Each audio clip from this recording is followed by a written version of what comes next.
Ano kailangan gawin sa National Press Club? Yeah. Dahil dyan sa nangyaring kahiyahiyang pangungutong na yan ng isang mataas na opisyal ng Press Club. Alam mo kung anong dapat? Dapat magkaroon ng purification process. Mas pinanghang! Mas pinatapang! First si Lapid! Lapid Fire!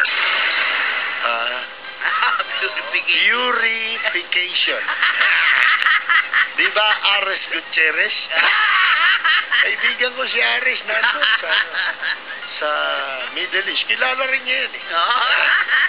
Kaya suggestion niya yan eh, sa Facebook eh. Kailangan na niya magkaroon pala ng purification sa National Press Club. Purification process. Para maalis yung mga iskalawag na yan.